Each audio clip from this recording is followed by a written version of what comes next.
Last 3 weekends of Formula One in 2024, and we make our way to what was a very exciting new addition to the calendar in 2023. This is the Las Vegas GP.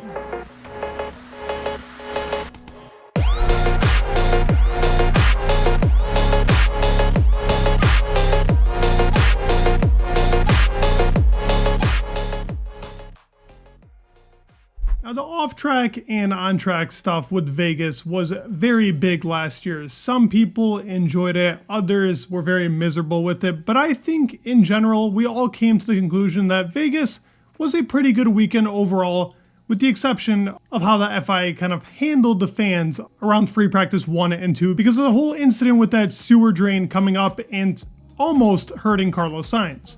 But the on-track action with Leclerc and Max, and then also Leclerc's dive bomb on Perez, and in general it being a very wonky race for that of Leclerc. We also had the George Russell and Max touch, which then put the race in doubt whether Max could actually come back and finish up at the top. But of course, in Max fashion, he did. We also had Lando Norris crashing off because of a random bump, a very rare Lando Norris mistake. But then lap 1 was also very crazy with the amount of sliding and pretty much it being a very icy track for drivers. The grip levels were extremely low, especially on those tire compounds at the beginning of the race on high fuel.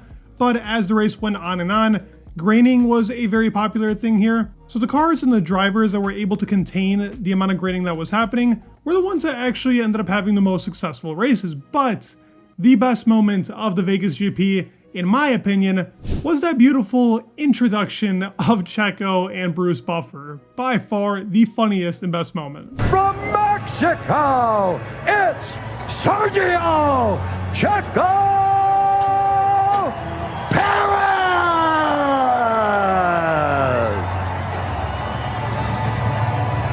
Now, hopefully we get another one of those moments. Of course, the off-track stuff in Vegas is going to be big. It's going to be profound. They're going to try and make this track like a Monaco, but in the USA. And as I said, I think they did an okay job last year. Yes, it's got its cringy moments, but it's still very entertaining. I don't think it's as cringy as Miami was when it was first introduced. But going over some of the track preview, now that we have some data from 2023, this is what they actually ended up having in 2023 and what they suspected as the traction was a 2. It ended up being pretty much a 1. Tire stress?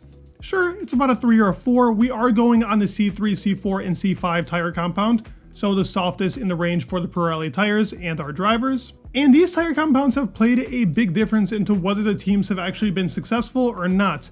Usually the softer compounds go very well for a team like McLaren, and Red Bull hasn't been too bad on the soft, while the hardest compounds go good for a team like Mercedes who ends up shredding them, and Aston sometimes is a bit okay as well, regardless that car is in a very bad spot. But overall, the downforce is going to be a 1. Suspect these cars to be in a Monza style of spec.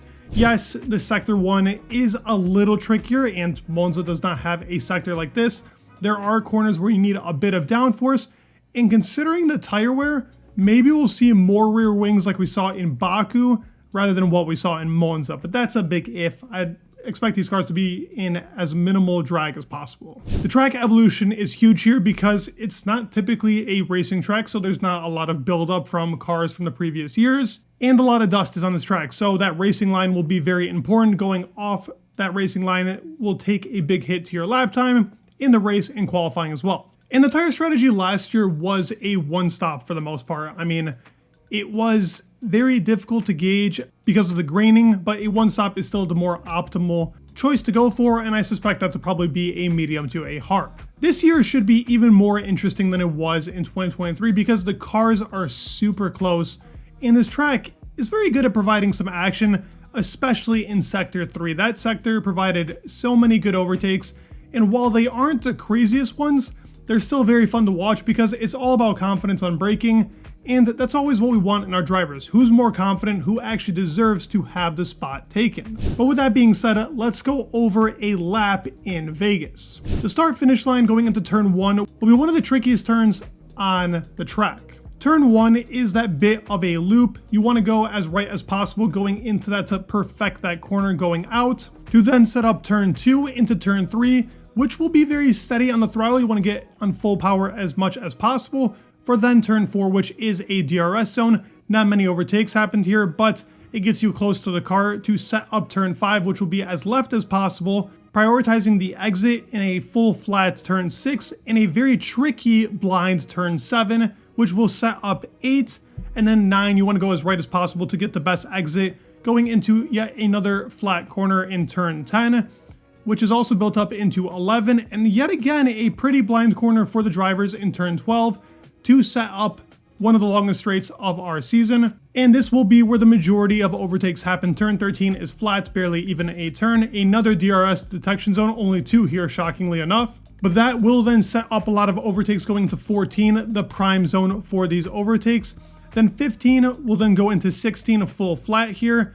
And drivers did end up actually setting up some overtakes going into that last corner of 17 to then set up turn 1 as well. It was very cold, and this was a very slippery part of the track, so it was tough to get an overtake here, but it did happen when the tire compounds were different for most teams, because teams did have different tire strategies in the beginning of the race, and that's why we saw overtakes happen here. I don't suspect that to be much of a thing this year. Turn 14 will be the biggest spot. But with that out of the way, let's go over my predictions for this race. It's going to be a tough one. Yes, I do think that there is a favorite here when we're looking at the best, the worst teams, and the top 5. As for the best teams, I do think Ferrari is going to come in here blazing. It's got slow speed corners, they love that, and they love the straights. It is a very fast car in the straight. Red Bull is sometimes the quicker car, so they're both very close on having minimal drag when it comes to these low downforce setups. I do give Ferrari the edge here because of those slow speed corners, which Red Bull isn't that great at, and Ferrari is extremely good at, with the combination they have in their engine with that mini turbo, as well as the car just being very good on traction and braking power. But then for teams 2 and 3, it's going to be difficult. I do think McLaren is going to be that P2, and I think Red Bull is going to be P3. Mercedes did have actually a very good GP last time out here. It's not going to be as cold as it was last year, but still, it will be a bit chillier. So hopefully that ends up helping out Mercedes. We'll have to see when the weekend comes, will this actually help them out or not? But I do suspect them to be a bit closer. I mean, they were okay in Brazil, so hopefully they've figured out something on that car. It's been a very up and down season for that Merc team. But then looking at the worst teams, yet again, up and down, all over the grid. There will be a new floor here for Sauber. I did end up actually missing that, and somebody commented in the video. So let's see if Sauber can somewhat improve in Vegas. It'll be very interesting to see. The team has been a very solid P10 pretty much throughout every GP. But then following them pretty closely, I mean, Brazil was embarrassing for Aston Martin. This is more of a track that they should like. It's going to be a bit chillier. It's so hard to judge Aston. Alpine has a much better car. The RB car is going to have a new rear suspension. Like, all these teams are pretty close. Williams is going to be my P9 for the sole fact that this car won't be the same setup they had in Brazil. They're trying to put together pieces. They might even bring the 2023 car. That's a joke. That would be insane if that happened. But yes, the Williams car is going to be tethered in a lot of different pieces. So I do suspect them to be P9, and I think I'm going to have to put Aston in P8, sadly. This team has dropped and dropped. Now, they should have their actual good spec here. I mean, the good spec being pretty much the spec from like 7 months ago in Japan.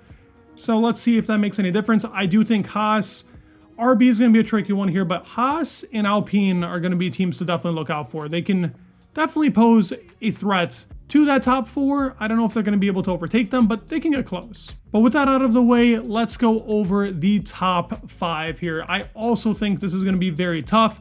Will Max finish it out here? I'm not sure. I think Red Bull is going to struggle in comparison to the Ferrari and the McLaren. I think those are the strongest cars coming into here, but I'm going to put in P5 Lando. I think the pressure's getting to him. I think this is just a season where he's got to feel it out. And I think Max is going to be in P4. They're going to be very close. I do suspect a bit of fighting. Maybe Lando's going to be a bit more ambitious. I just have some sense that Max is going to find himself somehow ahead of Lando. But in P3, he actually had a good GP here in 2023. It was just unfortunate how the circumstances actually ended up for Oscar Piastri. I'm putting him in P3 here. And that leaves off the Ferrari boys, who I do think will have a great GP. This is just a track built for them. So I suspect Charles Leclerc in P2 and Carlos Sainz in P1. He was very close to Charles here last year. I think if the race went a couple of different ways and he didn't end up getting a penalty for the sewer drain hitting the floor, Carlos is up there. But Leclerc loves this type of track too. It's going to be so close. I hope we get a nice little fight between the Ferrari boys. Obviously fair. But would love to see Carlos get another victory yet again. Mexico is great. I think Carlos can do it here in Vegas, but I also think Leclerc could also do it. It's between those two guys. I'd love to hear your thoughts down in the comments below. Please leave a like, subscribe. It would mean the world. And peace.